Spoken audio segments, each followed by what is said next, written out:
Good morning, I'm Abheudaya Shrestha, and these are the headlines of the hour. World Press Freedom Day being observed in Nepal by organizing various programs across the country.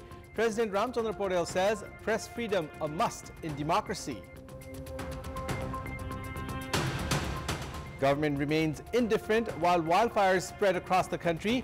Blaze reported in 350 places of 47 districts yesterday alone. Another person dies in a wildfire incident. Hamas chief Ismail Haniyeh affirms the group's positive spirit in studying Israel's new ceasefire proposal. Israel continues to attack Gaza, 28 people killed and 51 others injured in the past 24 hours.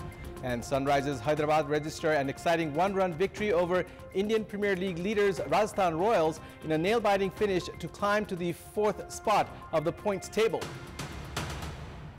It's the 31st World Press Freedom Day today. The day is also being observed in Nepal by organizing various programs. A rally was organized in Kathmandu this morning on the occasion of World Press Freedom Day.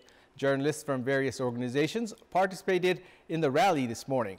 Meanwhile, President Ramchandra Paudel, in his message on the occasion of Press Freedom Day, conveyed his warmest wishes to journalists, saying press freedom is a must in democracy. President Paudel said press freedom is the base of democracy, which had an important role in ending the autocratic rule and establishing Federal Democratic Republic of Nepal. Highlighting the constitutional provision guaranteeing complete press freedom, the president made it clear it is important to ensure the people's right to information. Massive loss of properties to fire have been reported from Sarlahi, Rohtahad, Palpa, Baglung, among other districts. 72 houses sustained damages by fire in Sarlai's Bishnu Rural Municipality's Bara Idhoran yesterday afternoon. The fire was brought under control yesterday and the police are taking stock of the losses. In Madhopur of Rohtahad's Madhav Narayan Municipality, 4 houses caught fire and losses have been estimated at more than 1 million rupees. Meanwhile, 37 houses and cowsheds were damaged in Palpa's Rampur Municipality 4 and 5 and Purbakola Rural Municipality 6 as the fire in Heklang Forest moved to the settlements. Likewise, 3 houses caught fire after the wildfire in Got Dana of Kabre's Mahabharat Rural Municipality spread to the settlement. 2 houses and animal sheds were also damaged and 14 cattle killed by the blaze in Dana Khet of Baglung's Amala Chor. Meanwhile, 1 woman was killed when the wildfire in the community forest in Ramechhap's Kaule of Ramechhap Municipality 8 entered the settlement yesterday. The police informed that the wildfire damaged 2 houses and animal sheds and 48 cattle were killed by the blaze. According to the police, the deceased has been identified as 32-year-old Ramita Tamang of Ramechhap Municipality 8. Police informed that local residents and security personnel are still making efforts to control the wildfire. Based on government data, wildfires have been reported in 3,985 places across the country in the past 1 month. According to the government, wildfires have been reported in 72 districts of the country. The highest number of wildfires has been reported in Surkhet district at 292. Blazes have also been reported in 267 places in Dang, 248 in Salyan, 212 in Kailali, and 214 in Bardia. Most wildfire incidents have been reported in areas with national parks. It has been learnt that damages have been caused by wildfires in 161 places of Banke and 157 in Dadeldhura. Wildfires have also ravaged forests in Doti, Gulmi, Kanchanpur and Nawalpur, among other places. 144 places in Parsa, 161 in Chiton and 81 in Kapilvastu have also witnessed losses because of wildfires, while hilly districts including Khotang, Mokwanpur, Palpa, Putan and Siangza are at high risks. The wildfire in the outskirts of the Kathmandu Valley can be clearly seen from the administrative center of the federal government, Singhadarbar, as well. However, despite the thick smog covering the city, the government has remained indifferent. Prime Minister Pushpakamal Dahal and other ministers hold discussions on political issues every single day. However, they have yet to talk about ways to extinguishing the wildfires. Despite the Prime Minister's claims of him being serious, forests continue being destroyed across the country, while human settlements are also suffering losses. Public are losing their lives in efforts to extinguish the fires. All community forests of Bhaktapur are witnessing wildfires. The government forests have also reported instances of blaze. The District Division Forest Office has said that efforts are being made to extinguish the fires. The wildfire at the National Zoological Garden in the district was extinguished after 5 days. The fire at Manthali of Gundu, surrounding areas of Pativara Temple and Pilot Baba Ashram, was extinguished after a long struggle. Despite road access to these locations, efforts of the government mechanism were inadequate to extinguish the fire. Wildfires have continued in Kabrechap, Kumari, Charghare and Mahalakshmi municipalities' Taplo community forest in Godavari. 2 people were killed while extinguishing a wildfire near Anandavan Hospital in Lele of Lalitpur last Tuesday. Around 20 security personnel and local residents were also injured. Further risks of wildfires remain in these areas. In Kathmandu, the forest of Dakshin Kali is also bearing the brunt of wildfire. Local residents, security personnel and disaster management teams of Bagmati province and local levels are making efforts to extinguish the wildfire. However, their efforts have yet to control the blaze. All the 3 districts of the Kathmandu Valley are at risks of wildfire. Wildfire has been reported in around 75 hectares of forest area in the past 2 months. Residents of the outskirts of the valley are struggling with wildfire, while the thick human settlement is now under the covering of smog. Even in such a situation, the federal government has remained silent, which experts have termed unfortunate. The Disaster Risk Reduction and Management Authority under the Ministry of Home Affairs has said that extinguishing wildfires do not fall under its jurisdiction and has been pointing towards province and local governments. Wildfires are in progress at 350 parts of 47 districts of the country. With the federal government remaining indifferent, other government bodies have been shying away from their responsibilities. While the government entities have yet to take actions, security departments with limited resources and public with local resources have been risking their lives to extinguish the wildfires. The federal government has yet to respond to the countless number of fires across the country. At an event held in the capital yesterday, participants had urged the center to address the nationwide problem. However, Prime Minister Pushpakamal Dahal, who was in attendance, failed to mention the efforts underway to address the plight of the victims. हामीले निकट भविष्यमा अझ बढी धेरै अरबौंको क्षति र भौतिक र मानवीय क्षति हामीले क्षतिको हामीले सामना गर्नुपर्ने छ।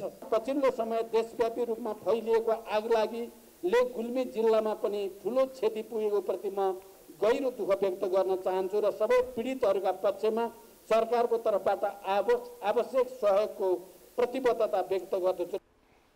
It's now time for our segment Public Pulse, where you text us with your opinion. Public Pulse.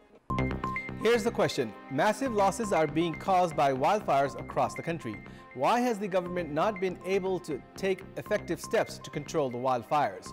Your options are A, heights of irresponsibility, B, lack of coordination, and C, no preventive measures. The voting is on. Type NEWS, select your option A, B, or C, and send it to 34001 to share your opinion with us. In our Public Voice segment, we had asked people in several provinces what should be done to generate employment opportunities through the use of information technology. Let's take a look at what they had to say.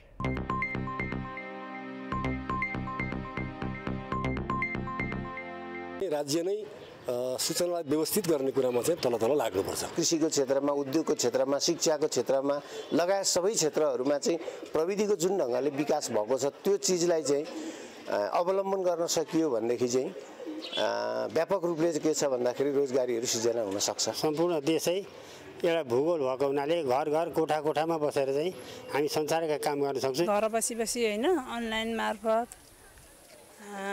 कहाँ के भइरहेको छ सूचना प्रविधिकै माध्यमबाट हामीले थाहा पाएर यही मार्फत हाम्रो रोजगारीको सृजना विकास भइरहेछ। घर बसी आवेदन दिने अथवा ज्ञान हासिल गर्ने अनलाइन क्लासेसहरू लिने त्यो रोजगारी सम्बन्धी कृषि पेशा गरेका माछा पालन गरेका हरेकले सूचनाको प्रविधि अपनाएर आफ्नै क्षेत्रमा त्यो प्रविधिलाई अपनाएर उनीहरूले आफ्नो चाहिँ व्यापार व्यवसायहरू आफ्नो फर्महरू आफ्नो सङ्घ संस्थालाई बलियो रूपमा लाने र विकसित गर्ने र त्यसैबाट धेरैलाई रोजगारी दिने।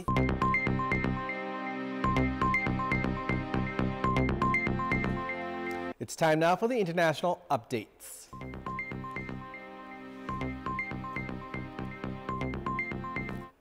Hamas said a delegation is set to visit Egypt soon for further talks, adding that its chief, Ismail Haniyeh, affirmed the group's positive spirit in studying Israel's new ceasefire proposal.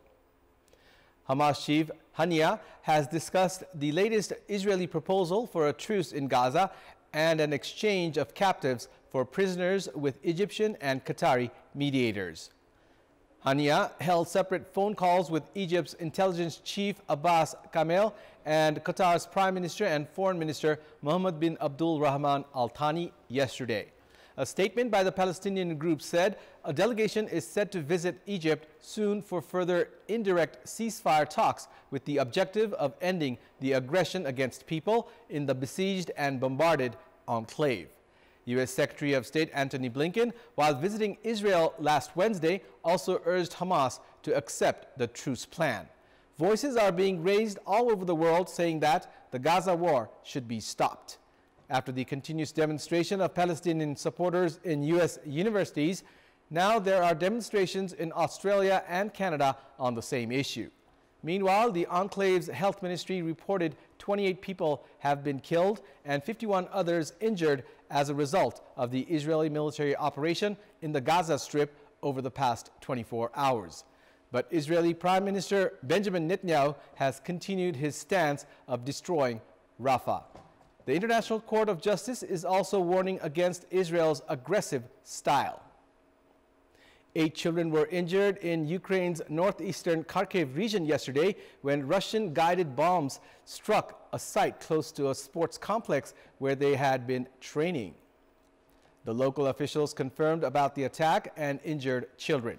The town of Derhachi is a frequent target of Russian aerial strikes, and police said the bombs had landed on the premises of an enterprise near the sports center, sparking fires.